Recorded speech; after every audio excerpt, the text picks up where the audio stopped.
बिस्मिल्लाहिर्रहमानिर्रहीम अहमदुहु व नुसल्ली अला रसूलिहिल करीम।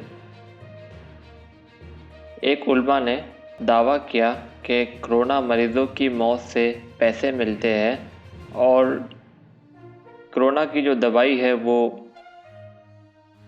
यहूदी बनाने के पीछे लगे हुए हैं और उस वैक्सीन के अंदर कुछ ऐसे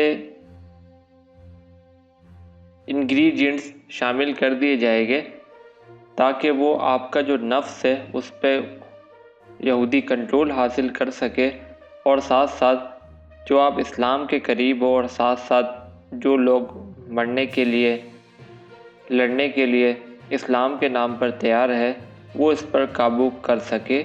ये दावा किया है अल्लामा कोकब नूरानी साहब ने। हम इस दावे पर मुकम्मल तफसीलन बात करते हैं। सब्सक्राइब के बटन पर क्लिक करें, बेल आइकन के बटन पर क्लिक करें, फिर ऑल सेलेक्ट करें ताकि हमारी अपडेट आप तक पहुंच सके। शुक्रिया।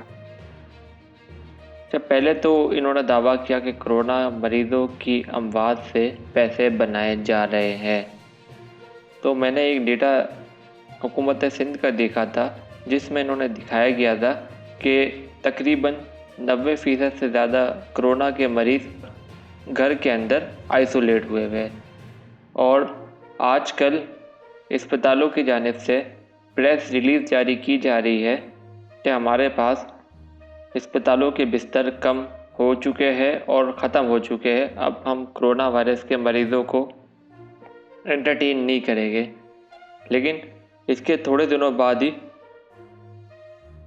पाकिस्तान की दो बड़ी मशहूर और मारूफ अस्पताल, एक का नाम था साउथ सिटी हॉस्पिटल जो डिफेंस कराची में है और दूसरी है आगा खान यूनिवर्सिटी हॉस्पिटल, उन दोनों की तरफ से एक ब्रोशर आता है। उसमें दिया हुआ होता है कि अगर आप कोरोना वायरस के मरीज़ हो और अगर आप हॉस्पिटल के अंदर आइसोलेट होना चाहते हो तो आपको एक कमरा एक दिन का 1 लाख का मिलेगा।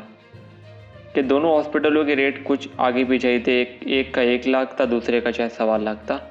और अगर आपको ऐसा लगता है कि आप कोरोना वायरस की वजह से कुछ ज़्यादा सांस की तकलीफ में पहुंच जाओगे तो आपको वेंटिलेटर भी दे दिया जाएगा और वेंटिलेटर वाला रूम जो है वो 1.5 लाख का है। दोनों हॉस्पिटलों के तकरीबन यही रेट थे। अब कहने का मतलब ये है कि एक तरफ तो हॉस्पिटल्स के जितने बड़े लोग हैं वो प्रेस कॉन्फ्रेंसेस कर रहे हैं कि हमारे पास कोरोना वायरस के बेड्स ख़त्म हो चुके हैं। अगर कोई मुझे समझा दे कि अगर बेड्स ख़त्म हुए हैं तो 90% से ज़्यादा लोग तो घर के अंदर आइसोलेट है। और ये मैं आपसे जो बातें कर रहा हूँ ये मैं सिंध हुकूमत के डेटा की बेस पे बातें कर रहा हूँ और अगर हम ऐसा सैंपल बनाए तो पूरे पाकिस्तान में यही कहानी चल रही है एक्सेप्ट KPK के बारे में मैंने सुना है कि वहाँ पर कुछ बेहतरी है।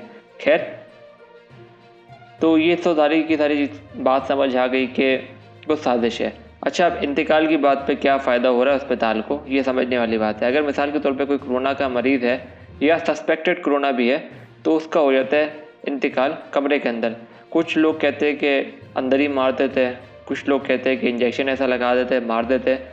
और यहाँ तक कि कोरोना वायरस जिसका मरीज़ जो होता है उसको कोई दवाई देने की ज़रूरत नहीं होती, लेकिन तब भी अस्पताल जो होते हैं वो जान के दवाई देते हैं ताकि वो उसका इम्यून सिस्टम जो होता है वो नाकारा होता है या कुछ ज़्यादा एक्टिव हो जाता है जिसकी वजह से मौत मुकद्दर बन जाती है। तो जब बंदे की मौत होती है कोरोना वायरस की वजह से तो उसको फिर मुकम्मल तौर पर 1000 किस्म की स्क्रीनिंग से गुजरना पड़ता है। अस्पताल से चेकअप, अस्पताल की सर्टिफिकेट, अस्पताल से गुस्ल और बहुत सारी चीज़ें करनी पड़ती है। इसके बाद भी छोड़ते हैं। तो अब ये छोड़ने के बाद जो सिस्टम बनता है वो भी कोई तकरीबन समझे कि 15-20 लाख रुपए अस्पताल को मिलते हैं। यह हकीकत बात है। अफसोस क्या कहना पड़ रहा है कि वज़ीर-ए-आज़म इमरान खान इस बात पर FIA को नहीं कह रहे कि आप इंक्वायरी करो। चीनी और आटे के बाद भी सही है, लेकिन यहाँ पर भी इंक्वायरी बहुत ज़रूरी है। और साथ साथ जो बंदा कोरोना वायरस का मरीज़ होता है वो प्राइवेट में दाखिल हो या सरकारी हॉस्पिटल में दाखिल हो, उससे मोबाइल, उसकी चीज़ें, सब चीज़ें ले ली जाती है और उसको मुकम्मल तौर पे बेड रेस्ट पर डाल दिया जाता है। अब उसके साथ क्या होता है ये अल्लाह बेहतर जानता है, लेकिन ज़्यादातर हमने ये केसेस को रिपोर्ट किया है जो फुल फिट फाट होते हैं, थोड़ा सा नज़ला ज़ुकाम या खांसी बढ़ जाती है तो हॉस्पिटल जाते हैं। हॉस्पिटल में डॉक्टर मशवरा देता है कि आप आइसोलेट करवा ले या हॉस्पिटल में भर्ती करवा ले। जैसे ही उसको भर्ती कर लिया जाता है उसके फैमिली से इसका कनेक्शन काटा जाता है, फिर मोबाइल वगैरह से छीन ले जाते, फिर जाके खबर आती है 2 से 3 दिन के बाद कि उनका इंतकाल हो गया। ये प्राइवेट हॉस्पिटल में मैंने काफ़ी ज़्यादा ऐसे इस तरह की कहानियाँ सुनी है। ये अल्लाह ताला हिफाजत करे, अल्लाह ताला इनको अकल दे, अल्लाह ताला इन पर अज़ाब नाजिल करे कि इस तरह की हरकतें कर रहे हैं कि कत्ल कर रहे, नहीं होता था सस्पेक्टेड कोरोना डाल के मार देते हैं। और दूसरी बात वैक्सीन के वाले से बात मौलाना साहब ने की। मौलाना साहब ने बिल्कुल दुरुस्त बात की। बिल गेट्स की एक वीडियो लीक हुई थी जो CIA को इन्होंने प्रेजेंटेशन दी थी। इन्होंने कहा था कि मैं मुसलमानों के अंदर कीड़ा निकालूंगा जिहाद का। ये इनके अपने अल्फाज है, अगर आप गूगल करो तो वो वीडियो जो है वो बहुत कम जगह पे अवेलेबल है, यहाँ तक कि बहुत सारी जगहों से उड़ा दी है, लेकिन असल वीडियो मौजूद है इसकी। अगर हुआ तो मैं आपको दिखा भी दूंगा, लेकिन ये वीडियो देखने वाले भी तो होने चाहिए ना।